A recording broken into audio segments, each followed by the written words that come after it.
इतिहास के बड़े बड़े घोटाले ना अक्सर बहुत ही अजीब, बहुत ही अप्रत्याशित तरीकों से सामने आते हैं।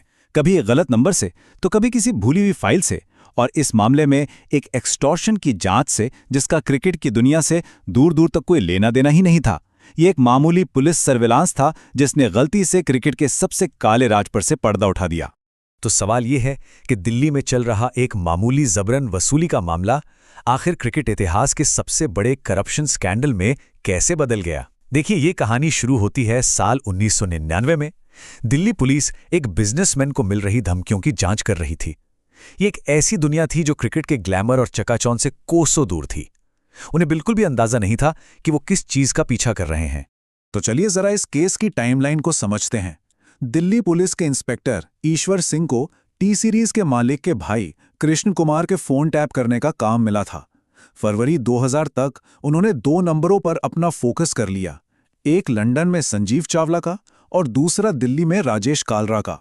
अब जब उन्होंने इन नंबरों को सुनना शुरू किया तो उन्हें एक्सटॉर्शन की तो कोई बात नहीं मिली, बल्कि जो उन्होंने सुना उसने उन्हें पूरी तरह से हिलाकर रख दिया। एक कॉल में चावला ने जिक्र किया कि सब कुछ हैंसी क्रोनिये के साथ सेट हो गया है। जी हां, वही Hansie Cronje, South Africa cricket team के करिश्माई कप्तान। जो टेप की हुई कॉल से सबूत मिले ना, वो चौंकाने वाले थे। वो सीधे सीधे मैदान पर जो हो रहा था उससे जुड़ रहे थे। 14 मार्च 2000 को फरीदाबाद में एक मैच से पहले क्रोनिये ने चावला को बताया कि खिलाड़ी हर्षल गिब्स 20 रन से कम पर आउट हो जाएगा। और अगले दिन मैच में क्या हुआ? गिब्स ठीक 19 रन बनाकर आउट हो गए।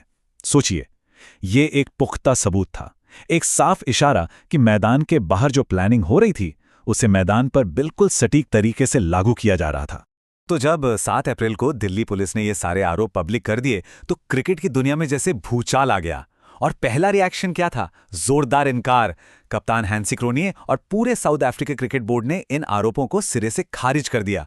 क्रोनिये ने तो खुद पब्लिक में कहा, मैंने कोई पैसा नहीं लिया है, ये आरोप पूरी तरह से बेबुनियाद हैं, और अपने खिलाड़ियों की ईमानदारी का जोरदार बचाव किया।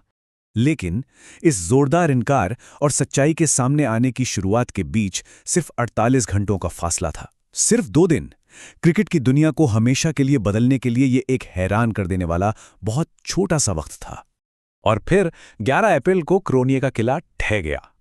उन्होंने साउथ अफ्रीकी क्रिकेट बोर्ड के चीफ अली बाकर के सामने कबूल किया कि वो बेईमान रहे थे। उन्होंने ये भी माना कि एक सट्टेबाज से पैसे लिए थे, लेकिन जोर देकर कहा कि यह सिर्फ पिच की कंडीशन जैसी जानकारी के लिए था, ना कि मैच फिक्स करने के लिए।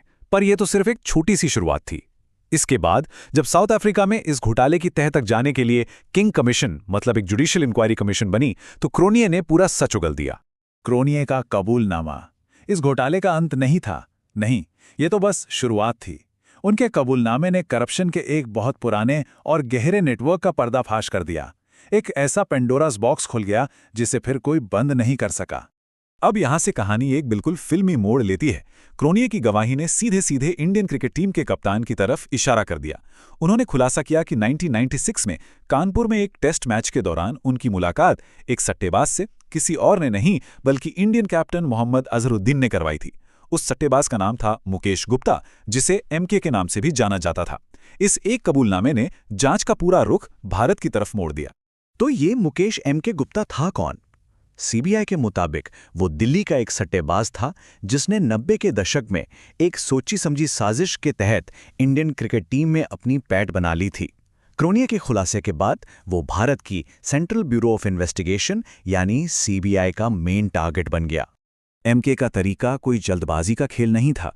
वो एक लंबी, सोची समझी और बहुत पेशेंस वाली स्ट्रैटेजी थी। वो क्या करता था? वो यंग टैलेंटेड खिलाड़ियों को उनके करियर की शुरुआत में ही पहचान लेता था। फिर उन्हें पैसों से मदद करता, महंगे महंगे गिफ्ट देता और धीरे धीरे सालों तक उनका भरोसा और दोस्ती जीतता था। और एक बार जब ये खिलाड़ी इंडियन टीम में पहुंच जाते तो एमके इसी रिश्ते का इस्तेमाल टीम की अंदरूनी जानकारी निकालने और आखिरकार मैच फिक्स करने के लिए करता था। सीबीआई के रिपोर्ट के मुताबिक एमके का नेटवर्क खिलाड़ी अजय शर्मा से शुरू हुआ। शर्मा के जरिए वो तेज गेंदबाज मनोज प्रभाकर से मिला और फिर प्रभाकर ने ही उसे इंडियन क्रिकेट के सबसे पावरफुल खिलाड़ी कैप्टन मोहम्मद अजहरुद्दीन तक पहुंचाया। ये एक ऐसी चेन थी जिसने पूरे सिस्टम में अपनी जड़ें फैला ली थीं। और इस मामले को और भी ज्यादा वजन तब मिला जब क्रिकेट के भगवान कहे जाने वाले सचिन तेंदुलकर ने सीबीआई को अपना बयान दिया। उन्होंने कहा कि उन्हें शक था कि अजहरुद्दीन अपना 100% नहीं दे रहे थे और उनके सट्टेबाजों से कनेक्शन हो सकते हैं।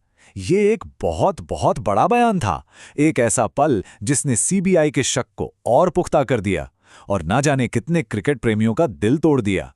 तो जब इतने बड़े बड़े नाम सामने आ रहे थे और सबूत इकट्ठा हो रहे थे तो एक्शन तो होना ही था। इन चौंकाने वाले खुलासों के बाद खिलाड़ियों और इस खेल पर इसका क्या असर पड़ा, चलिए अब नतीजों पर एक नजर डालते हैं। शुरू में तो एक्शन बहुत तेज और बहुत सख्त था। भारत और साउथ अफ्रीका दोनों देशों के क्रिकेट बोर्ड्स ने अपनी इंटरनल जांच के आधार पर फौरन सजा सुनाई। मोहम्मद अजहरुद्दीन, अजय शर्मा और हैंसी क्रोनिया जैसे बड़े बड़े नामों पर लाइफ टाइम बैन लगा दिया गया। अजय जडेजा को 5 साल के लिए सस्पेंड कर दिया गया। क्रिकेट की दुनिया के लिए ये एक बहुत बड़ा झटका था। लेकिन यहीं पर एक बहुत बड़ी कानूनी दिक्कत सामने आई। उस समय भारत में मैच फिक्सिंग के खिलाफ कोई स्पेसिफिक कानून था ही नहीं। खिलाड़ियों के इन कामों को धोखाधड़ी या क्रिमिनल कॉन्स्पिरेसी के मौजूदा कानूनों के तहत लाना बहुत मुश्किल था। मतलब कोर्ट में यह साबित करना लगभग नामुमकिन था कि कोई खिलाड़ी जानबूझकर अपना विकेट फेंक रहा है या वो सिर्फ खराब फॉर्म में है। और इसी कानूनी कमी का नतीजा ये हुआ कि अगले एक दशक में अदालतों ने इन बैन को एक-एक करके पलट दिया। 2012 में आंध्र प्रदेश हाईकोर्ट ने अजहरुद्दीन पर लगे लाइफ टाइम बैन को ये कहते हुए रद्द कर दिया कि बीसीसीआई ने जो जांच की थी उसका प्रोसेस सही नहीं था। इसी तरह दूसरे खिलाड़ियों पर लगे बैन भी टेक्निकल और कानूनी वजहों से हटा दिए गए। तो आखिर में ये सब हमें एक बहुत ज़रूरी सवाल पर लाकर खड़ा कर देता है। साल 2000 के इस घोटाले ने कोई शक नहीं क्रिकेट को हमेशा के लिए बदल दिया। इसकी वजह से नए एंटी करप्शन नियम बने, एक ग्लोबल वॉचडॉग सिस्टम बना। लेकिन क्या इसने वाकई क्रिकेट से फिक्सिंग को जड़ से ख़त्म कर दिया, या फिर इसने सिर्फ करप्शन के तरीकों को और ज़्यादा शातिर बना दिया है? ये एक ऐसा सवाल है जो आज भी उतना ही बड़ा है।